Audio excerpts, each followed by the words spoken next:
La última vez que vi a Martín fue cuando empezó a caminar hacia los árboles. No corrió, no gritó, simplemente caminó, como si algo o alguien lo estuviera guiando. Yo grité su nombre 1, 2, 3 veces, pero él no volteó.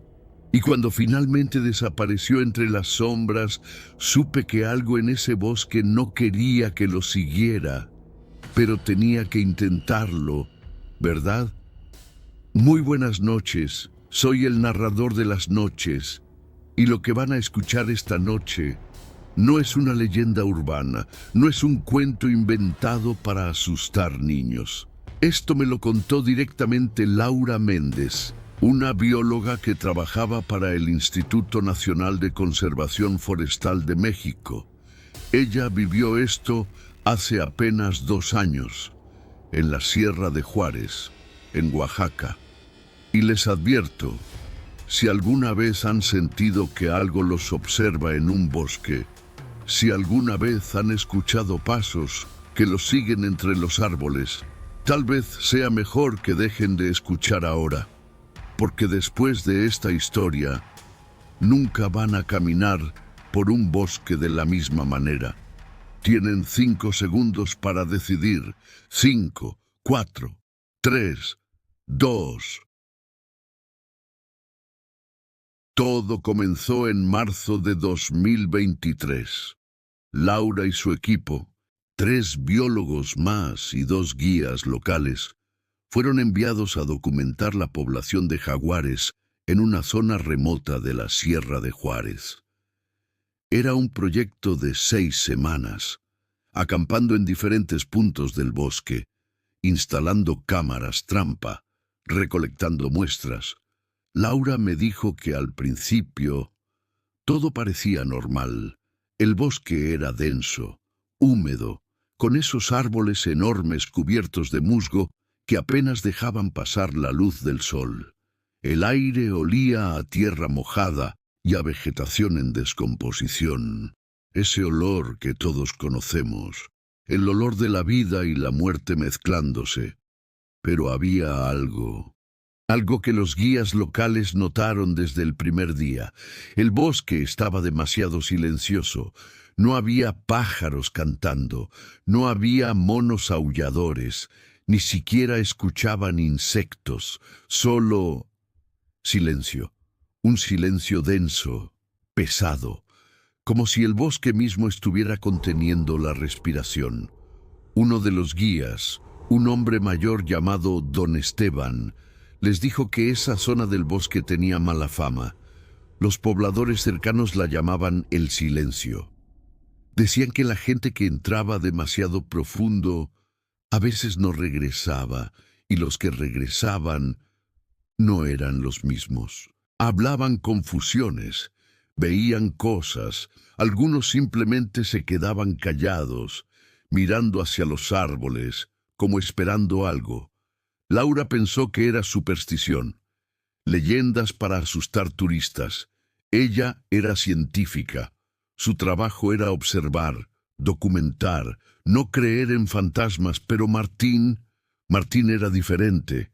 Martín era el más joven del equipo, 26 años, recién graduado, lleno de energía y entusiasmo.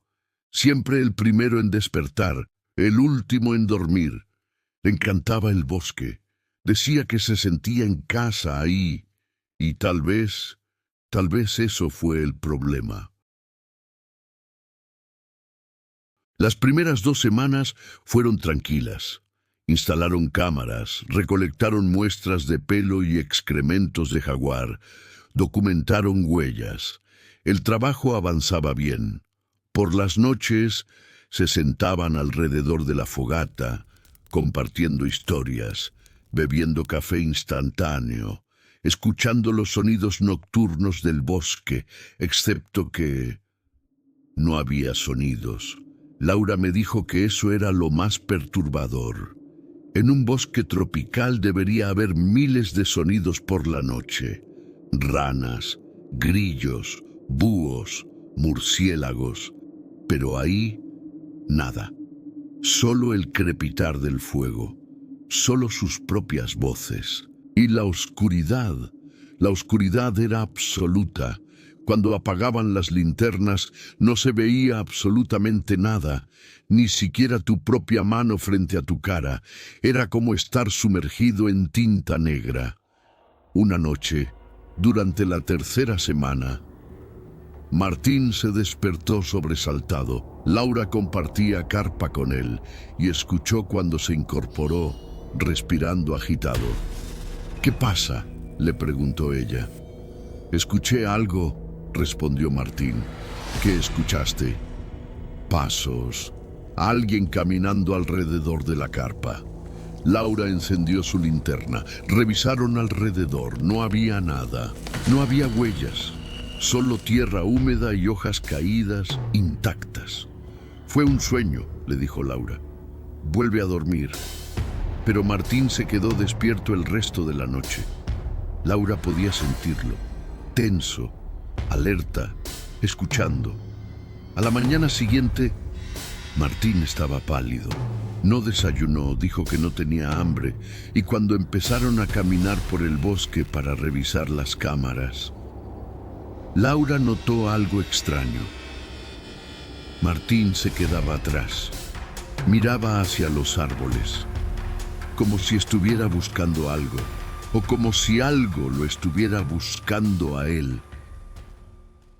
Esa tarde, mientras revisaban una cámara trampa, escucharon algo, un silbido.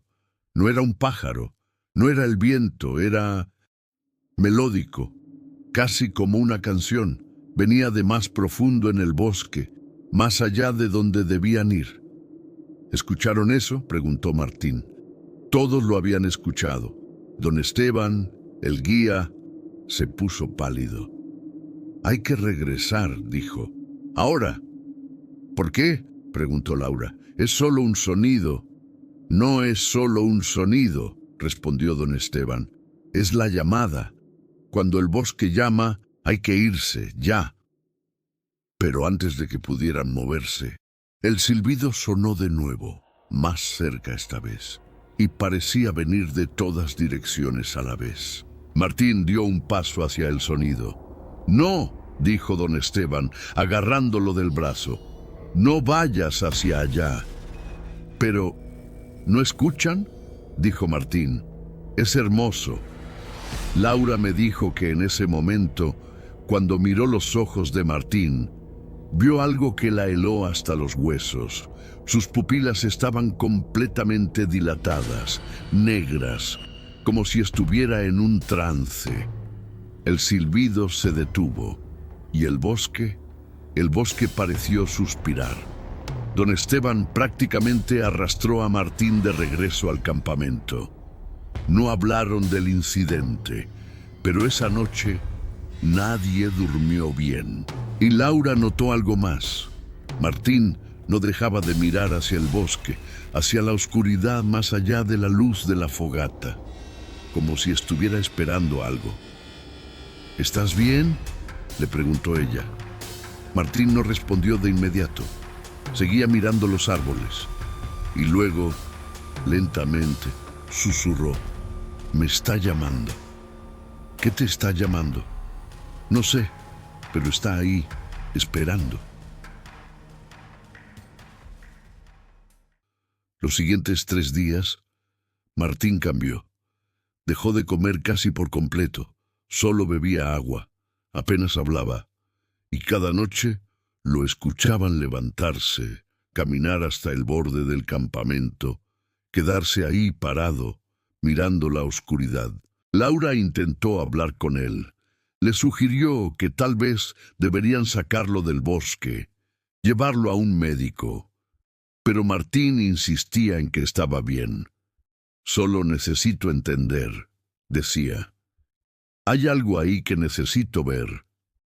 Las cámaras trampa comenzaron a captar cosas extrañas. En una de ellas apareció Martín a las 3 de la madrugada, a más de 2 kilómetros del campamento, solo, parado, mirando directamente a la cámara. Pero nadie lo había escuchado salir. Y cuando le preguntaron, Martín juró que no había salido de la carpa esa noche.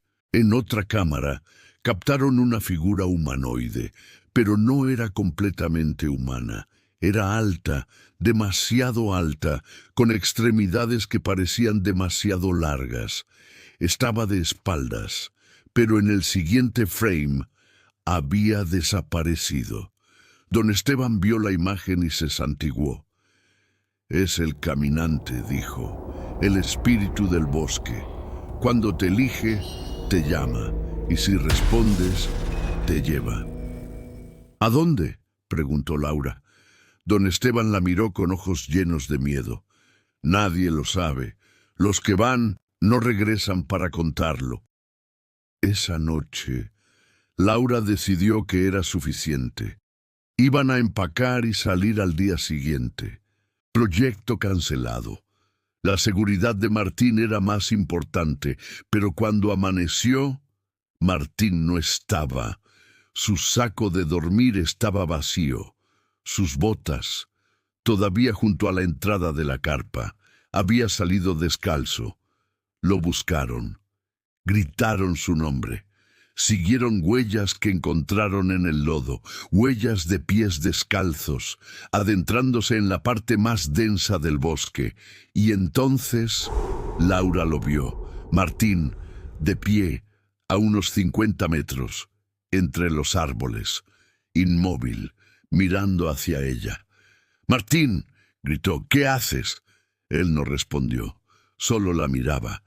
Y luego, lentamente, sonrió. No era su sonrisa, era algo más, algo extraño. Sus labios se abrieron demasiado. Sus dientes parecían demasiado blancos en la penumbra del bosque. Y entonces se dio vuelta y empezó a caminar. Laura corrió tras él. Los demás le gritaban que no fuera, que lo dejara, pero ella no podía. Era su compañero, su amigo. Los árboles se cerraban a su alrededor. Las ramas arañaban su cara. Las raíces intentaban tropezarla, pero ella seguía corriendo, siguiendo la figura de Martín que se alejaba, siempre a la misma distancia, sin importar qué tan rápido corriera ella. Y entonces Laura lo entendió. Él no estaba huyendo, la estaba guiando. Se detuvo en seco. El bosque a su alrededor había cambiado. Los árboles eran más viejos, más grandes, retorcidos. Las raíces emergían del suelo como serpientes fosilizadas. Y el silencio era ensordecedor.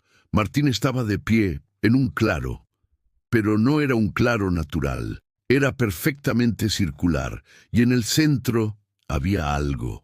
Huesos, cientos de huesos, de animales, de otras cosas, formando un círculo, y en el centro de ese círculo, una figura, alta, tan alta que Laura tuvo que inclinar la cabeza para verla completamente. Parecía estar hecha de ramas, de corteza, de sombras.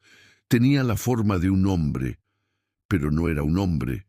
Sus ojos, si es que eran ojos, brillaban con una luz verde pálida, como hongos bioluminiscentes, como fuegos fatuos, y estaba mirando directamente a Laura. Martín se arrodilló frente a la criatura. «Martín», susurró Laura, su voz apenas audible, «por favor, vámonos». Pero entonces la criatura habló, no con palabras, no con sonidos, pero Laura la escuchó. Dentro de su cabeza, una voz que era miles de voces, antigua, profunda, como el susurro de un bosque entero hablando al mismo tiempo. Él ha aceptado. Tú debes elegir. Quédate y comprende, o vete y olvida. Laura sintió una atracción, algo tirando de ella, invitándola a quedarse, a arrodillarse junto a Martín, a ser parte del bosque para siempre. Por un momento, casi lo hace. Pero entonces recordó algo, un detalle pequeño, insignificante. Las botas de Martín. Junto a la carpa, él había salido descalzo, porque ya no las necesitaba, porque ya no iba a regresar. Y Laura giró sobre sus talones y corrió. No miró atrás, no escuchó si algo la seguía. Solo corrió. Las ramas la cortaban, las raíces la hacían tropezar. Su propia respiración sonaba como un rugido en sus oídos. No sabe cuánto tiempo corrió. Tal vez minutos, tal vez horas. El bosque parecía interminable, cada árbol igual al anterior, cada sombra ocultando algo que no quería ver. Pero finalmente vio luz, la luz del campamento. Se dejó caer en el centro, jadeando, llorando, temblando. Los demás la rodearon. Le preguntaron qué había pasado. ¿Dónde estaba Martín? Ella no podía hablar, solo negaba con la cabeza. Empacaron todo. En menos de una hora habían salido del bosque. Reportaron a Martín como desaparecido. Vinieron equipos de búsqueda y rescate, perros, helicópteros. Buscaron durante 2 semanas. No encontraron nada, ni rastro, ni ropa, nada. Como si el bosque simplemente se lo hubiera tragado. Laura fue interrogada. Le hicieron pruebas psicológicas. Pensaron que estaba en shock, que había alucinado, que el estrés la había quebrado. Tal vez tenían razón, tal vez todo fue una alucinación, privación de sueño, sugestión, miedo. Pero entonces, 3 meses después, revisaron las cámaras trampa que habían dejado instaladas. En una de ellas había una imagen, fechada 2 días después de que abandonaran el campamento.